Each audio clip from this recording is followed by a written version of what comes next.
नमस्कार दोस्तों, आप सभी का बहुत बहुत स्वागत है आपके अपने विश्वसनीय YouTube channel winners education point पर। सर्वप्रथम आप हमारे इस चैनल को सब्सक्राइब करें, वीडियो को लाइक एवं शेयर करें एवं डिस्क्रिप्शन बॉक्स में जाकर इंस्टा मौजू की लिंक के माध्यम से आप हमारे मुख्य परीक्षा एवं प्रारंभिक परीक्षा के हस्तलिखित नोट्स की परचेज कर सकते हैं।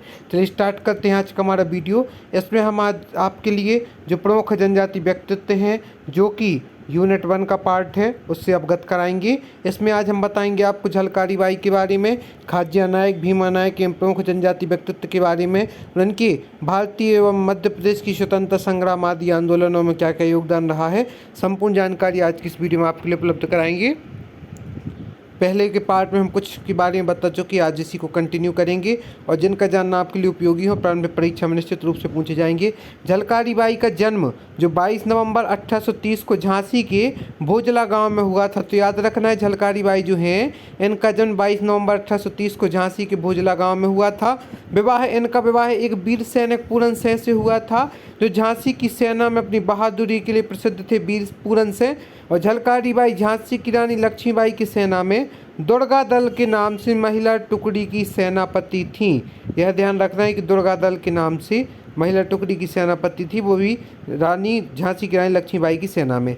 झलकारी बाई 1857 की क्रांति के विद्रोह का दमन करते हुए रानी लक्ष्मीबाई की रक्षा करते हुए शहीद हो गई थीं। उनकी समाधि ग्वालियर में है। समाधि संबंधित प्रश्न भी आ सकते हैं, तो आपको ध्यान रखना है कि इनकी समाधि जो है वह ग्वालियर में है। इसके बाद हम बात करते हैं खाज्या नायक की।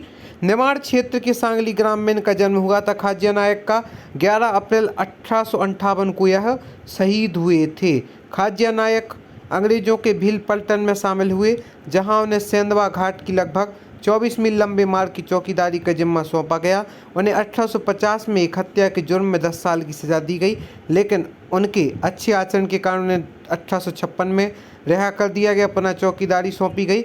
और विद्रोह जब 1857 की क्रांति के दौरान अंग्रेजों के विरुद्ध विद्रोह भड़का, तब खाज्या नायक और बड़वानी क्षेत्र के क्रांतिकारी नेता भीमा नायक ने साथ मिलकर अंग्रेजों से लोहा लिया और दिवस मध्य प्रदेश सरकार द्वारा प्रतिवर्ष 11 अप्रैल को खाज्या नायक दिवस मनाया जाता है। तो यह प्रश्न पूछा जा सकता है कि खाज्या नायक दिवस कब मनाया जाता है, तो आपको याद रखना है 11 अप्रैल को खाज्या नायक दिवस मनाया जाता है। इस जो अम्बापानी का युद्ध हुआ था अंग्रेज और भील सेना के मध्य 11 अप्रैल 1858 को, इस युद्ध में खाज्या नायक का 14 वर्ष का पुत्र दौलत सिंह मारा गया और विश्वासघात के चलते कर्नल जेम्स आउटरम द्वारा खाज्या नायक को मौत के घाट उतारा गया। इसलिए 11 अप्रैल को खाज्या नायक दिवस के रूप में मनाया जाता है। इसके बाद हम करते हैं भीमा नायक की। तो भीमा नायक भी जो हैं पश्चिमी निमाड़ रियासत के बड़वानी जिले के गांव पंचमोहली में इनका जन्म हुआ था। 29 दिसंबर 1876 को पोर्ट ब्लेयर में हुई थी इनकी मृत्यु।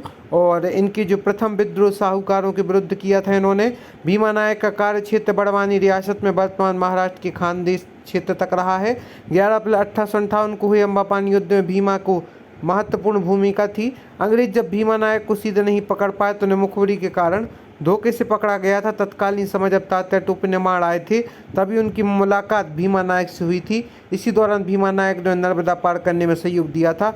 इन्हें निमाड़ का रॉबिन हुड भी कहा जाता है। तो यह प्रश्न पूछा जा सकता है कि निमाड़ का रॉबिन हुड किन्हें कहा जाता है, तो यह भीमा नायक को कहा जाता है। जय हो, जोहार हो, लड़ाई आर पार हो, यह इन्होंने नारा भी दिया था। स्मारक है बड़वानी सलावत मार्ग पर धुआरा बावड़ी गांव में इनकी गढ़ी यह स्मारक स्थित है। भीमा नायक की जो गढ़ी है स्मारक है वह बड़वानी सलावत मार्ग पर धुआरा बावड़ी गांव में इनकी गढ़ी स्मारक स्थित है। और इन्हें जो है निमाड़ का रॉबिन हुड भी भीमा नायक को कहा जाता है। तो इस प्रकार से हमने आपको टाट्या भील के बारे में बता चुके थे और भी बता देते हैं कि इन्हें निमाड़ का गौरव, आदिवासी नायक टाट्या मामा एवं इंडियन रॉबिन हुड कहा जाता है टाट्या भील को, और निमाड़ का रॉबिन हुड कहा जाता है भीमा नायक को। इस प्रकार से हमने खाज्या नायक, भीमा नायक, झलकारी बाई, टाट्या भील आदि के बारे में बताया कि खंडवा जिले की पांधाना तहसील के बड़दा में वर्ष 1842 में इनका जन्म हुआ था। वास्तविक नाम इनका टाट्या भील है।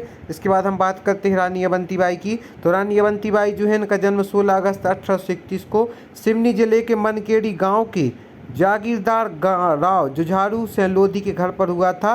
तो 16 अगस्त 1831 याद रखना है। और सिवनी जिले के मनकेड़ी गांव में हुआ था। पति इनके रामगढ़ के राजा लक्ष्मण सिंह के पुत्र विक्रमादित्य से इनका विवाह हुआ था। ध्यान रखना है, रामगढ़ के जो राजा हैं लक्ष्मण सिंह, उनके पुत्र विक्रमादित्य के साथ इनका विवाह हुआ था। पुत्र हैं इनके अमान सिंह व जुझार सिंह। राजा विक्रमादित्य जो हैं वह मानसिक रूप से असंतुलित व अस्वस्थता के कारण रानी ने रामगढ़ का शासन संभाला था। इनकी वीरता की एवं उसकी मिसाल है कि इन्होंने जो राजा विक्रमादित्य जब मानसिक रूप से असंतुलित व अस्वस्थ हो गए थे तो रानी ने रामगढ़ को संभाला था। 1857 की क्रांति का विद्रोह, सभी राजा और रजवाड़ों को एक साथ अंग्रेजों के विरुद्ध विद्रोह करने के लिए रानी ने खरीदे और चूड़ियाँ भेजी। खरीदे में लिखा था कमर कसो या चूड़ियाँ पहनो, उनका इन्होंने आह्वान किया था। और 15 जनवरी 1858 को अंग्रेज अधिकारी लॉर्ड वेलिंगटन और रानी के मध्य देवहरगाड़ के जंगल में युद्ध हुआ, जिसमें रानी की अधिकांश सेना मारी गई। रानी अंग्रेजों के साथ लड़ने के बजाय अपने ही सेनापति उमराव सिंह लोधी से तलवार ले ली और खुद को घोंप ली। इस प्रकार से इनने विद्रोहियों के माध्यम से मरने को न चुनकर आत्महत्या को प्रोत्साहन देती, मतलब स्वयं की आत्महत्या के साथ इन्होंने अपनी मृत्यु, या कहना चाहिए कि वीर गति को प्राप्त हुई। समाधि डिंडोरी जिले के साहेबपुर के पास बालपुर गांव में इनकी समाधि स्थित है।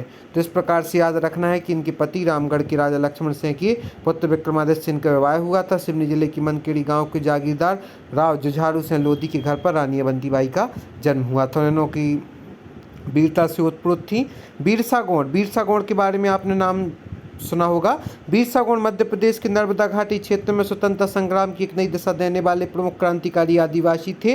बैतूल जिले के घोड़ा डोंगरी क्षेत्र के आदिवासी सेनानियों का एक बड़ा समूह अगस्त 1942 को विष्णु गौड़ के नेतृत्व में घोड़ा डोंगरी रेलवे स्टेशन के पास से एकत्र होकर रेल की पटरियां उखाड़ी और कई सरकारी बसों को आग लगा दी। पुलिस ने बिना चेतावनी दिए समूह पर गोलियों की बौछार कर दी, जिससे बिरसा गौड़ घटना स्थल पर शहीद हो गए। इसके बाद बात करते सीताराम कंवर की। मध्य प्रदेश में तत्कालीन पश्चिमी निमाड़ के बड़वानी रियासत परिवार में क्रांतिकारी सीताराम कंवर का जन्म हुआ। सीताराम कंवर जबलपुर के शंकरशाह रघुनाथ साय के गुप्तचर सेना के प्रमुख थे। सन 1857 के युद्ध में अंग्रेजों से लोहा लेते समय शहीद हुए। अंग्रेजों ने धोखे से सीताराम को गोली मार दी थी। इस आदिवासी वीर योद्धा ने 1857 के आंदोलन आदिवासी समाज को नई दिशा दी थी। तो सीताराम कंवर का नाम भी याद रखना है। यह प्रमुख मध्य प्रदेश की जनजाति व्यक्तित्व हैं, आपको इनके बारे में तो याद रखना है। साथ ही इनका जन्म स्थान, जन्म की तारीख, इनको कौन सी उपाधियां प्राप्त थी और किस क्षेत्र में इन्होंने सहयोग दिया है आदि प्रमुख जानकारी आपको प्राप्त होनी चाहिए। तभी आपको इससे 2 या 3 जितने भी प्रश्न पूछे जाते हैं आप निश्चित रूप से इसमें सफलता पाएंगे। एवं डिस्क्रिप्शन बॉक्स में जाकर इंस्टा मौजूद के लिंक के माध्यम से आप हमारी प्रारंभिक परीक्षा, मुख्य परीक्षा आदि के हस्त लेकर नोट्स परचेस कर सकते हैं। आप सभी को बहुत बहुत धन्यवाद दोस्तों।